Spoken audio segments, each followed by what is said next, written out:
to the 2021 annual meeting of the Jewish Federation and Jewish Foundation of Nashville and Middle Tennessee.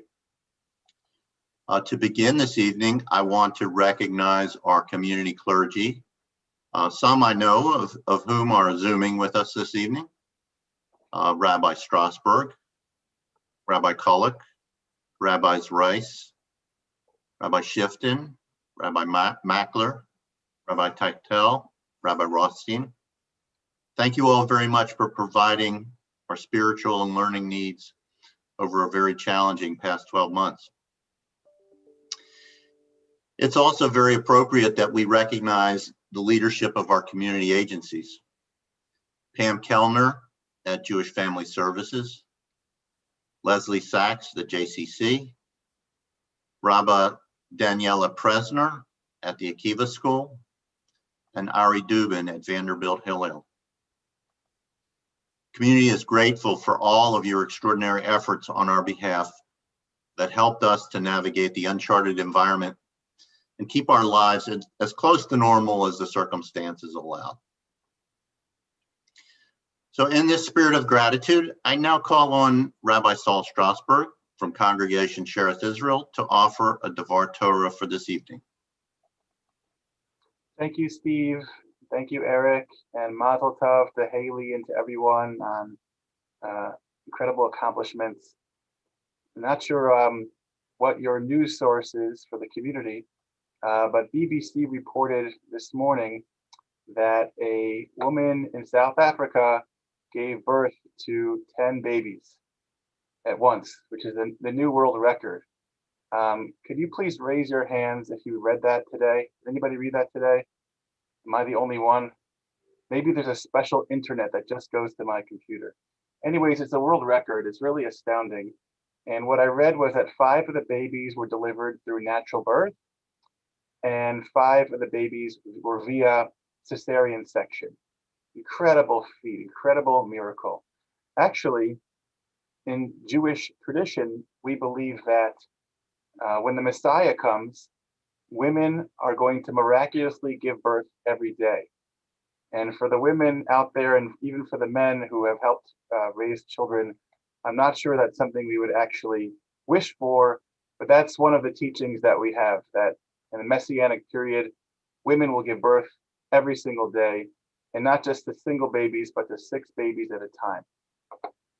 Actually, in 1994, there was a doctor in Israel whose name was Shlomo Mashiach, and he helped a 60-year-old European woman give birth to 6 babies, to children, and that was a miracle at the time. She was the oldest woman on record, oldest person record to give birth at the age of 60. She had lied about her age, and he said if he knew that her real age was 48, he would have. But if he knew her real age was 60, he probably would not have helped her get the donated egg implants to be able to deliver. Why am I speaking about birth? There's a lot of birth going on in the Jewish community today. There's a lot to look forward to, and we're trying to inch forward to the days of the Messiah or redemption or the happy days.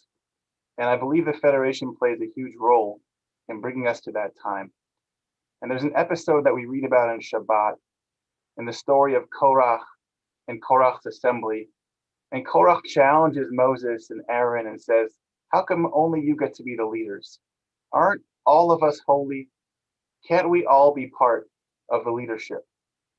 And Moses was known for his humility, but Moses was also known for his anger. Right? When Moses comes down from the mountain and sees the golden calf being worshipped, Moses throws down the tablets. In our Parsha, it doesn't only tell us that Moses gets angry, it tells us that Moshe gets very angry. Now, what happens in this Parsha? Moses reaches out to Korach and his assembly and says, please come talk to me. Come up to talk to me. Let's meet and talk about this. And what does Korach say?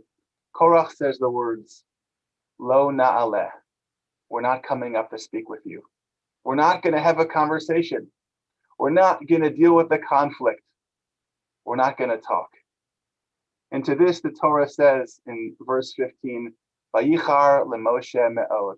Moshe got exceedingly angry. What got Moshe angry was the fact that they didn't have the opportunity to work out their differences and to build community. And if it's one thing the Federation, one of the many things the Federation does an incredible job, but one of the most important things is to bring us together, bring different groups together, bring different philosophies, different organizations, different Jews and non-Jews and beyond, to build community and to bring us one step closer to the times of the redemption. And so tonight is a celebration. It's a celebration of our leadership. It's a celebration of our community. And it's the work that we do to bring us one step closer to those times. Thank you. Rabbi Strasberg, thank you for those words that really hit home at this time in our community and in our country. I would now like to call on Lisa Perlin, who is a past president of the Federation and the chair of the nominating committee, to present the slate of officers and board members to our membership.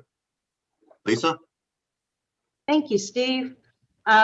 First and foremost, I'd like to thank the other members of the nominating committee. We had a committee representative of the community, including Ben Dushin, Amy Goldstein, Frank Gordon, Lorna Graff, Jacob Kleinrock, and Fred Zimmerman. I appreciate their service on the committee and the wonderful slate of officers that that I'm about to introduce.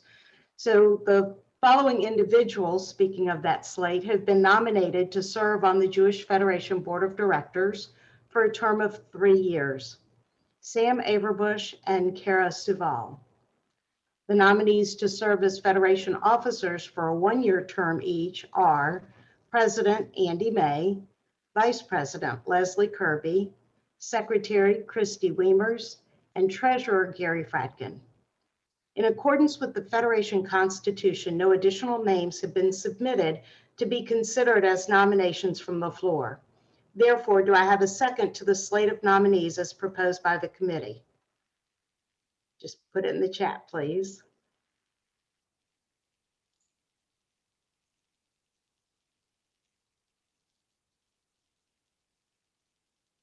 Thank you, Brad. We have a second, and having been seconded, I ask that the nominees for the board members and officers be elected by acclamation. And again, the ayes have it by unanimous consent, and all of those so nominated are duly elected. Mazel tov to each of you. Now, at this point, I have the distinct honor of installing each of those board members and officers, and I ask that you please rise wherever you happen to be on this Zoom. And I will now install you as a board member or an officer. It gives me great pleasure to install each of you as board members and officers of the Jewish Federation and Jewish Foundation of Nashville and Middle Tennessee. You have an important responsibility to assist in the securing of necessary financial resources to support the organization, to participate in the process of granting funds, and to be Federation's ambassadors to the Jewish and general communities. You will help to fulfill and further the mission of the Jewish Federation as the central volunteer organization of the Jewish community, locally, in Israel, and around the world. Our Jewish community is grateful for your commitment to serve. My best wishes and sincerest congratulations to all of you. And again, Mazel Tov. Thank you. Thank you, Lisa, and thanks to the nominating committee for their work this year. It's now my pleasure to present this year's Sandy Averbush Young Leadership Award.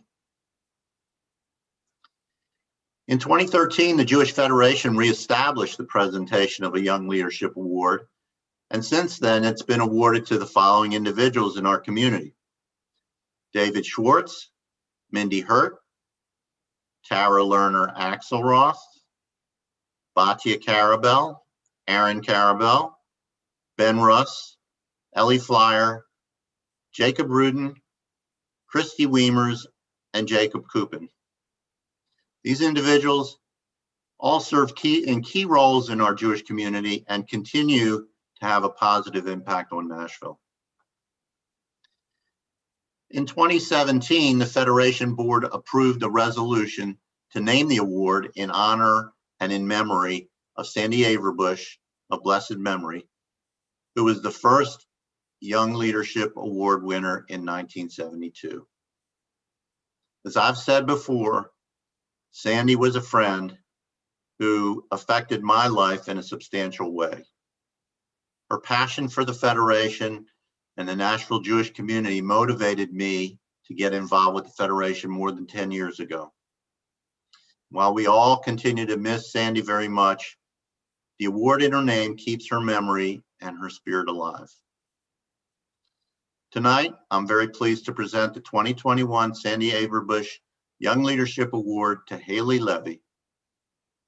Haley is the current co-chair of the NowGen Engagement Committee and serves on the Federation Board. She has been and continues to be an active Federation campaign donor, volunteer, and a participant in a whole range of activities. Her passion for giving carries over from her professional life. She currently serves as the Director of Development for the Tennessee Innocence Project. Now, prior to the pandemic, Haley went to Israel representing our Federation on the Leadership Together mission to our partnership region, Hadera Aron.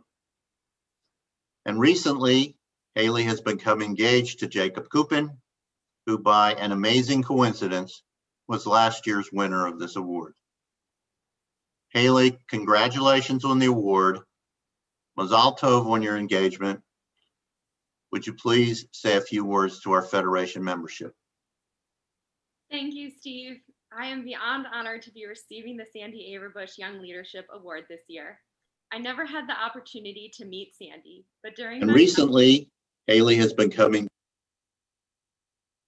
I never had the opportunity to meet Sandy, but during my 5 years in Nashville, I've gotten to know many of her family members and friends. Through conversations with them, I've learned that Sandy was quite the leader and community volunteer. She brought her talents to Gilda's Club, where I worked for 4 years as the Director of Development before I joined the Tennessee Innocence Project, and she was deeply committed to the Jewish community. I believe I have found my community in Nashville by getting involved just like Sandy. Like Sandy, I serve the Jewish Federation and see the value in Jewish education, serving on the board of the Jewish Middle School as well. Another part of my involvement in Nashville has included participating in NowGen, Federation's young professional group, where I was lucky enough to meet my fiance, Jacob Kupin, the previous recipient of this award in 2020. I serve as co-chair of the NowGen Engagement Committee along with Anna Stern, and we welcome Jewish young adult newcomers to Nashville. Many of my earliest memories involve volunteering with my parents in the St. Louis Jewish community, where I grew up. We even formed the Levy Family Giving Council to learn about and select charities that we wanted to support each year. I can't thank them enough for instilling in me the importance of giving back through time and financial resources to causes that really matter to me. I would not be here without them, and I hope that when they and my future in-laws move to Nashville, they'll be welcomed just as warmly as I was. I would also not be receiving this award without the many community members who welcomed me with open arms and made Nashville home. I hope you know who you are, and I hope you know what it means to me that you helped me find my place here in Nashville. While this award means so much to me, the true honor is being a part of such a warm and welcoming Jewish community. I hope my work is just a small part of the greater Nashville volunteer community, and that maybe one day I too can inspire others to lead and give back like Sandy. Thank you for honoring me with this award. I look forward to continuing my involvement and service in the Nashville Jewish community. Haley, thank you. And thanks for all you do in our community. I'll now take a few minutes to provide you with the President's report. Now, with the greatest respect and admiration for our wonderful team of Federation professionals, I'm going to take on the role of Captain Obvious here with the following statement. What makes our Jewish community and this federation successful is first and foremost the generosity of our donors, combined with the dedication and hard work of the volunteers that make up our board and our working committees. So before I go any further, I want to recognize these folks who have worked on behalf of our community. We have several members of the board whose term has come to an end. We say thank you to Tara Axelroth, Mark Kaplan, Fred Zimmerman, Lisa Perlin, and Rabbi Mark Shifton. Thank you for all your involvement in our community. I particularly want to thank my officers and committee chairs who did so much heavy lifting this year.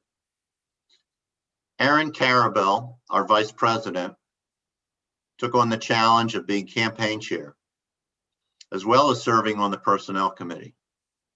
Aaron, best of luck in taking on the role of co-chair of the National Young Leadership Cabinet.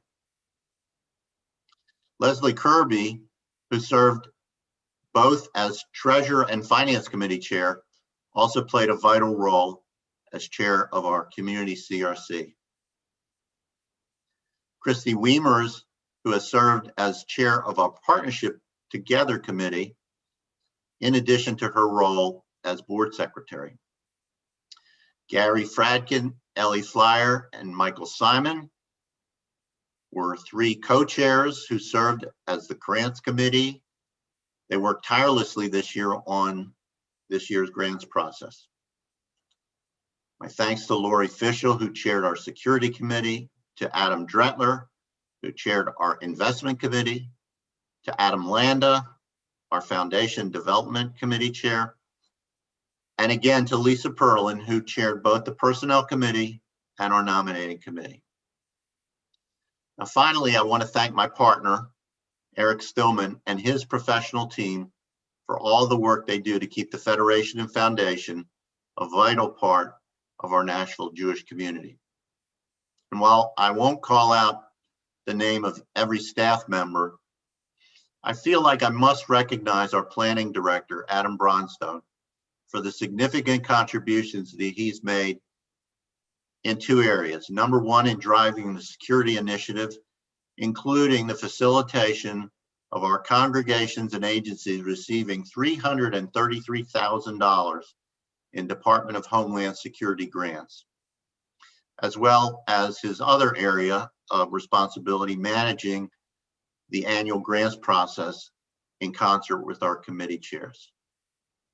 Thanks, Adam, and thank you one and all. In my remarks at last year's annual meeting, I raised two questions.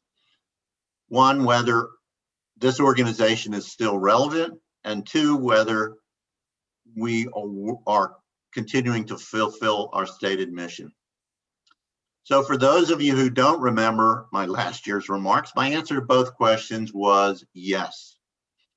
And I supported this assertion by enumerating some of the things that our community accomplished during the year. Now, I could certainly do the same thing this year and talk about, for example, how we improve physical security for our Jewish institutions, or how our donors overachieved in the Human Services Matching Fund Challenge, resulting in Nashville receiving more than $72,000 in matching funds from JFNA. I could talk about the emergency relief that we provided here in Tennessee and to our brothers and sisters in Texas. But this evening, I want to go in a little bit different direction. Israel was born in 1948.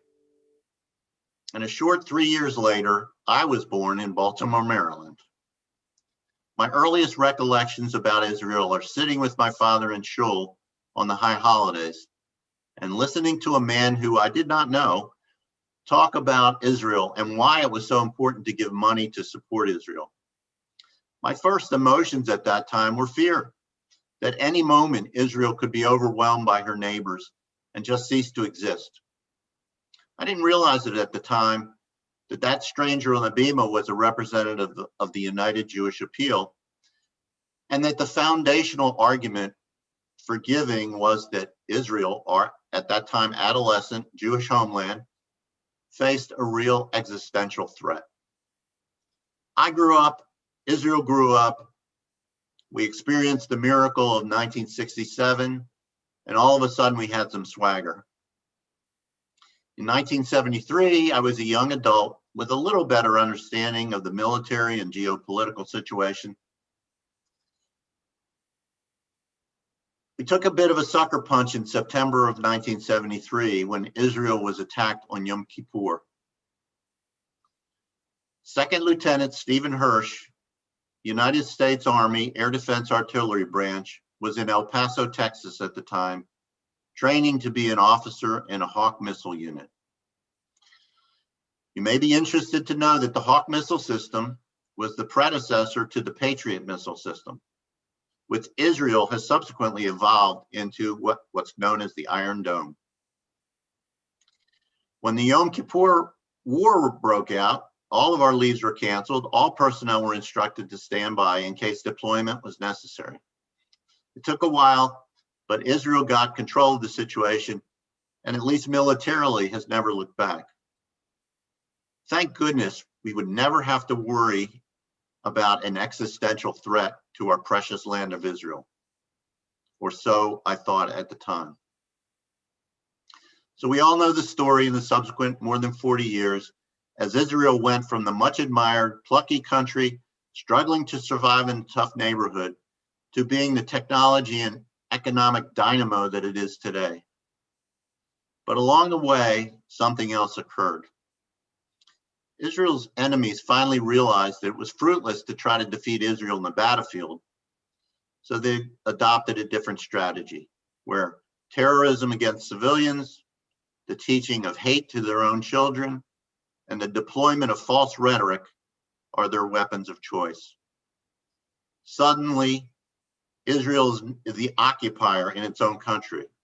Israelis are colonialists, stealing the land from their rightful owners, the Palestinians. Israel is reviled by the nations of the world in that august body we know as the United Nations. Israel leads the league in United Nations condemnations by a wide margin over such model countries as North Korea, Iran, Cuba, Venezuela, and so on. Frankly, the goings on at the UN don't really bother me, because I feel that body lost its legitimacy a long time ago. What really concerns me is when I hear the drumbeat from members of our own US Congress parroting the new narratives where Israel is now the villain and no longer deserves the support of the United States. When anti-Israel commentary is used as a thinly veiled explanation for anti-Semitism in Europe, in the United States, even right here in our own city on the Vanderbilt campus, that is very concerning. If any of you had the opportunity to hear Bari Weiss recently as part of our CRC speakers program, she said this about the alarming rise in anti-Semitism, quote, "Let's call it what it is, Jew hatred, pure and simple," unquote. This is what makes me wonder just exactly what is happening, and I'm shocked back into reality. Ladies and gentlemen, the reality is that I and many of my fellow Jews have been mistaken and naive all along. There's always been an existential threat to the state of Israel and to the Jewish people. And to say otherwise is to be kidding ourselves. When the goal of Hamas is from the river to the sea, when Iran's government, well advanced in their ballistic missile and nuclear weapons programs, has expressed the goal of the destruction of Israel, and when its proxy in Lebanon, Hezbollah, has north of 120,000 missiles that could be launched at Israel, doesn't get much more serious than that. Okay, before you think I'm going too far on this tangent, I'm going to bring it back home. So what can we possibly do about all this? Well, to begin with, we keep doing what we do. We take care of our local Jewish community, strengthen it through learning, through outreach and dialogue. We can represent the facts in the face of false narratives. We can support the weak and the underserved, whether they live here, in Israel, former Soviet Union, or wherever. We stand with Israel publicly and proudly. We let our elected officials know that we will not stand by when anti-Semitic rhetoric gets excused as a legitimate political position. So based on my earlier comments, you might say that I'm being pessimistic. I heard a quote earlier this week attributed to Golda Meir, who said, "Zionism and pessimism are not compatible." When my grandparents emigrated from Europe with no money, no prospects, they didn't realize that everything was working against them, that they had no chance to succeed. They just thought they had a great opportunity to live in a free society where the Cossacks were not raiding their village and trying to kill them. Similarly, the Israelis didn't know what was impossible for them to do, to build a first world economic power in the middle of the desert surrounded by hostile nations. When I see members of our community get engaged with the ongoing work of the Federation, I am optimistic. When I see the younger members of our board step up and be heard on what's important to them, I am optimistic. When we put out a call for volunteers to make phone calls for this year's annual campaign, and we get more than 60 volunteers, I am optimistic. When I see Nashville sending new candidates to the National Young Leadership Cabinet, I'm optimistic. When I hear student leaders at Vanderbilt Hillel step forward to challenge the bullying and anti-Semitic rhetoric coming from their own student government, I'm optimistic. On Monday, the Federation leadership from across Tennessee had a call with Senator Bill Hagerty. The senator had just returned from his first visit to Israel, completely convinced that the United States needs to continue to be a strong supporter of Israel. The senator also assured us that while there may be a vocal minority in Congress calling into question our support for Israel, there is a strong majority that is solidly behind the alliance with Israel, recognizing that this is also in the United States' best interest to have a strong Israel in the region. This too makes me feel optimistic. My friends, as we transition to our next volunteer leadership administration, I'm extremely confident that we'll continue to fulfill our mission as an organization. As we were told in Pirkei Avot, you are not required to finish the work, yet neither are you permitted to desist from it. I feel that this characterizes the role of the Federation in our community. The work must continue to keep our Jewish community vital and growing. And we're fortunate that our volunteers and donors understand the part they play. And make no mistake about it, what is at stake is the existence and the continuity of the Jewish people here in Nashville, in Israel, and wherever Jews make their homes. Kol Yisrael Arevim Ze Bazeh. All Jews are responsible for each other. I turn over the reins of the presidency to the capable hands of Andy May and his team, and I thank him for his service to our Nashville community. I'll now call on my friend and colleague, Eric Stillman, to give his CEO's report. Thank you, Steve. I appreciate that so much. You've been an amazing partner for the past 2 years, for which I'm so appreciative. In tribute to all you have done as an incredibly dedicated president of our Federation, allow me to present you with a plaque and gifts. So first, I'm going to share my screen. And everybody can see the plaque, which I actually presented to Steve earlier this week, recognizing his service as our Federation president. Excuse me. And now allow me to share my screen to show you the gift that we've given to Steve, a tzedakah box, and on the back of it, hang on one sec, and I will, through the power of Zoom, show you the inscription as well. The past year during the pandemic challenged us in ways that we could not have imagined previously. As I look back on the last 12 months, I see clearly how our Nashville Jewish community has responded remarkably. In addition to the Human Service Relief Matching Funds, which Steve mentioned, we also raised another $170,000 for our COVID Emergency Response Fund on top of our annual campaign. These extra dollars enabled our federation to provide added support through our agencies and congregations to assist individuals and families suffering from the economic impact of the pandemic.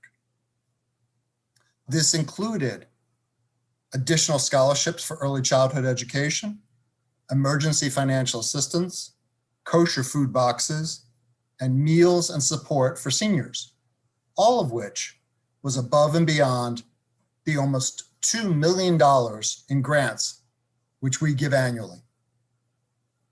Now, just as we were starting to see real improvement in terms of the pandemic, we were suddenly faced with the gravity of the conflict in Israel and a surge in anti-Semitism over the past few weeks. In response, our federation has formed a task force on Israel and domestic anti-Semitism, which will work with all of our congregations and agencies. The task force will focus on education to help parents and teachers speak to our children about what is happening and to help prepare our students for an expected onslaught when they return to college campuses for the fall semester. Additionally, the task force will provide vital information and educational resources with speakers and training for our community members. All of this is possible because of you, our generous donors, our wonderful volunteers, and our incredible Federation staff. I am so proud of the way every single member of the Federation team stepped up throughout this pandemic, showing great determination and work ethic to make sure the Federation accomplished our goals. Both personally and professionally, I'm incredibly grateful to lead a team so talented and motivated to get the job done as this Federation staff. I'm excited and looking forward to working with incoming President Andy May and 2022 Campaign Chair Leslie Kirby. Now it is my honor to ask our 2021 Campaign Chair, Aaron Karabell, to please share some remarks. Thank you. Thank you, Eric. Martin Luther King Jr. is quoted as saying, "Faith is taking the first step, even when you don't see the whole staircase." The past 12 months have been difficult and overwhelming for many, and we certainly did not know where it would lead us. Our community, our mishpacha, has found enormous support, inspiration, and strength from each other to fulfill our mission. Let me be clear. This year's campaign was successful because each of you. Again, this year's campaign has been successful because of each of you. At this time, our campaign is at $1,652,693 from 709 donors. And we are well on our way toward our goal of $2,350,000 by December 31st. The campaign started off with a strategic vision and leadership cabinet comprised of individuals with a unique and invaluable perspective on the Jewish movement and the importance of remaining relevant for all demographics. I would like to personally thank Moshe Worthen, Adam Landa, Lisa Perlin, Amy Goldstein, Haley Levy, Fred Zimmerman, Andy May, Arthur Perlin, Billy Eskin, Steve Hirsch, Eric Stillman, and all of the JFNA staff for launching the campaign. I would also like to thank Jacob and Marcy Kleinrock, who worked tirelessly on a successful Tzedakah Sunday and Tzedakah week. Nothing, not even the treacherous weather, stood in their way.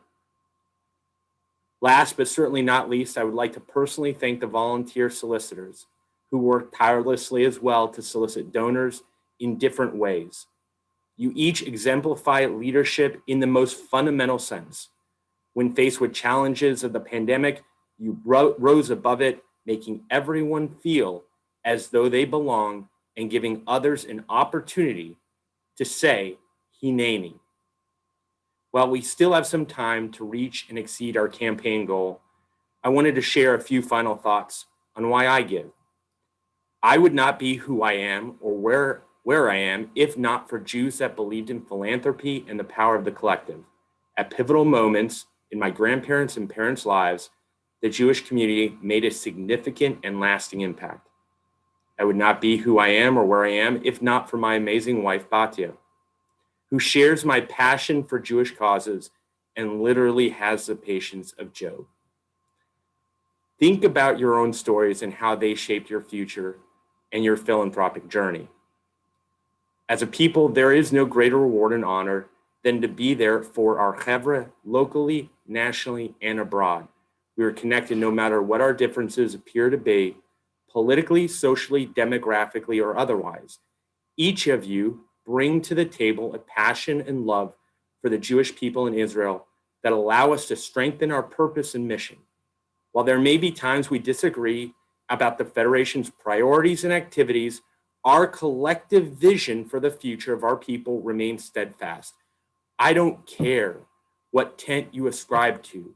We are one tribe with a singular mission and purpose to help Jews wherever, whenever, and however we can.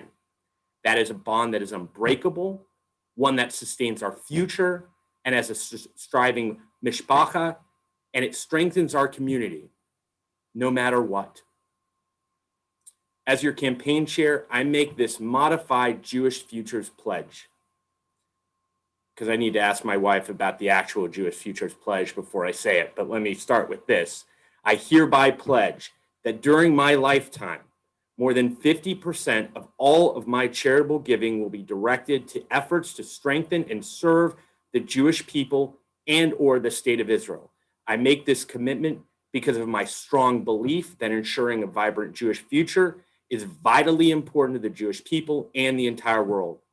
I want to create a legacy that embodies the values of tzedakah and ensures the continuity and strength of the Jewish people.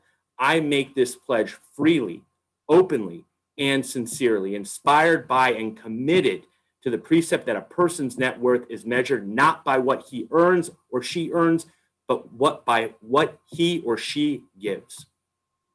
Thank you. Eshkoch. Thank you very much, Aaron. It's a pleasure now to turn over the stage to our incoming president, Andy May. Boy, thank you so much, Eric. I got a little cold. That's the bad news. The good news is I got it playing with my grandson in Brooklyn last weekend. So that's a good thing. I've been Federation president before, and I was so put to shame by the job that my successors, Lisa Perlin and Steve Hirsch, did, that I begged to have one more shot at it to redeem myself and try to be an acceptably good Federation president.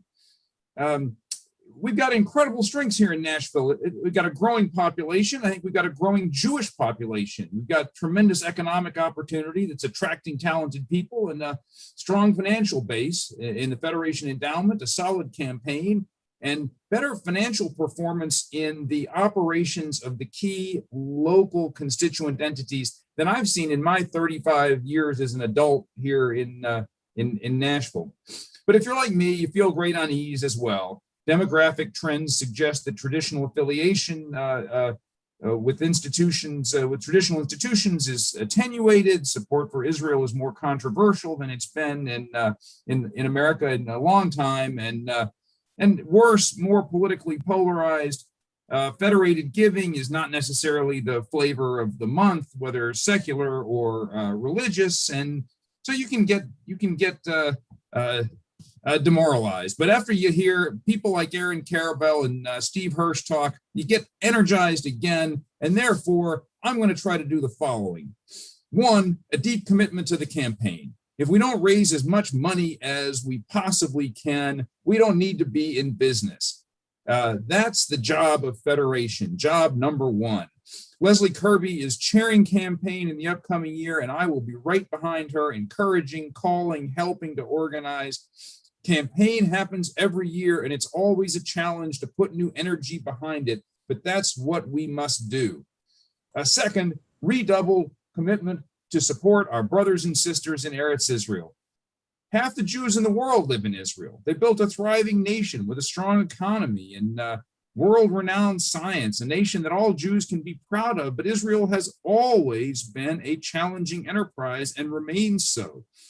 The news of the last month is proof, but we don't live in Israel. Our kids don't go to the IDF to secure the state. We don't live in the shadow of the rockets. Our place is to support the people there with funds to help provide social services and full-throated advocacy for Israel's security, whether the prime minister is from Likud or Meretz. And finally, third, to work to recruit more people and more young people to support the work of the Federation through volunteerism and gifts. The Federation president should be on the phone asking people to do things. Shame on us if any Jew in Nashville can fairly say, I wanted to help, but no one ever asked me. So I'm going to work with Eric and staff to find jobs that need doing and ask people to do them. We've got a great staff and a great volunteer team. Here's who will be doing the heavy lifting in the year ahead. Leslie Kirby, as I said, is going to chair the campaign. Steve Reamer is chairing the CRC. Gary Fradkin is going to chair the Finance Committee. Adam Landa continuing to chair the Development Committee. David Bakian, Ellie Flyer, and Michael Simon will run the Grants Committee as co-chairs. Adam Dretler is going to continue to chair the Investment Committee. Steve Hirsch, as the past president, will chair the Nominating Committee. Christy Wiemers will be the Partnership Committee chair. Kara Subal will chair the Personnel Committee. And Lori Fischel will chair the Security Committee. No one is doing Hashem's bidding more profoundly than the teams completing the work of life and legacy. And I guess I'll go back to, the one thing I really do want to say, though, is that the best thing about Federation annual meeting is that when it's over, there's a dessert buffet. And we don't have that. Next year, we're going to have a dessert buffet again, but I'm about to head to Kroger to get a pint of Haagen-Dazs and a pack of mint Milanos. So come on over if you want to share. Thanks, everybody. Look forward to working with you. Thank you, Andy. We'll head on over with our spoons. And in the meantime, let's hear from Adam Landa with our Life and Legacy report, please. Thank you, Eric and Andy. It's great to have you back for a second term, and especially your track record of ending all Federation meetings within an hour. So look forward to that.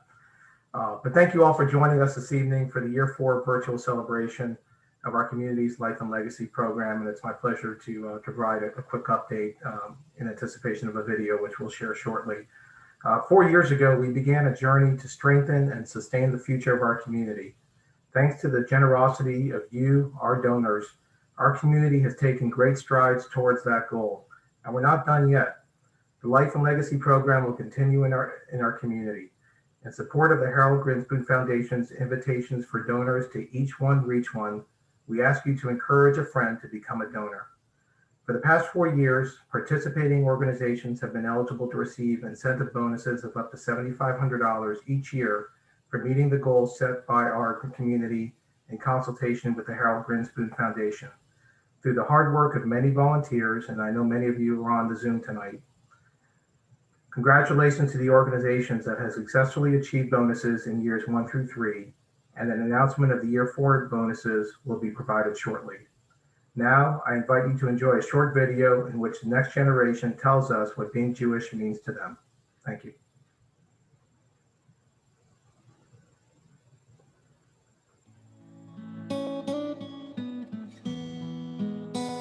Over the past 4 years, our community has obtained a total of 804 letters of intent, LOIs, from 370 donors at an estimated value of $22 million. Over 70% of these LOIs have already been formalized, and $400,500 has already been received by the organizations.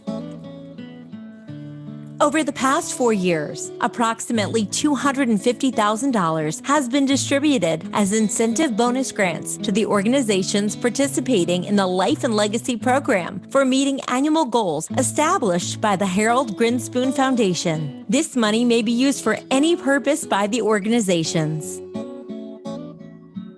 We ask the future of our community about their Jewish identity, their Jewish heroes, favorite Jewish holidays, and why they like being Jewish. Let's hear why ensuring a Jewish future through life and legacy giving is so important to the next generation. My favorite Jewish holiday is Hanukkah. My favorite Jewish holiday is Purim because the mitzvah of Purim is to be happy. And I think both Akiva and West End Synagogue make it fun and enjoyable, and Akiva has like this huge parade that everyone looks forward to. My favorite Jewish holiday is Hanukkah because it lasts 8 nights. What I like about going to Jewish camp is that we get to celebrate Shabbat, and we get to learn new things about Israel, and we get to do fun things about that. Who's your favorite Jewish hero?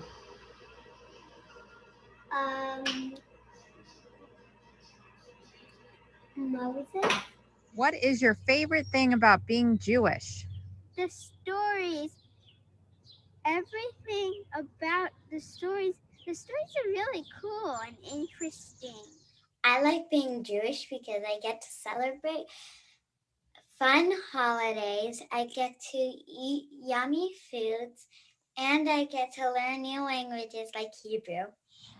So my favorite thing about being Jewish is the Jewish community and stuff. The Jewish community? What do you like about the Jewish community? The Jewish community basically takes care of Jewish stuff.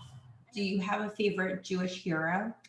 RBG because she helps a lot with women's rights. Who is your favorite Jewish hero? Moses. And why Moses? Because he set all the Jewish people free. What I like about being Jewish is that I have a Jewish community that supports me. Thank you for continuing to support the future of Jewish Nashville.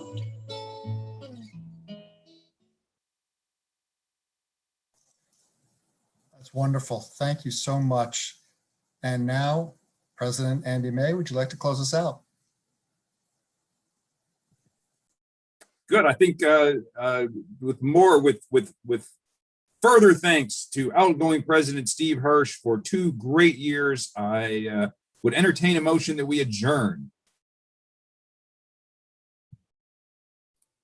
Second, we stand adjourned.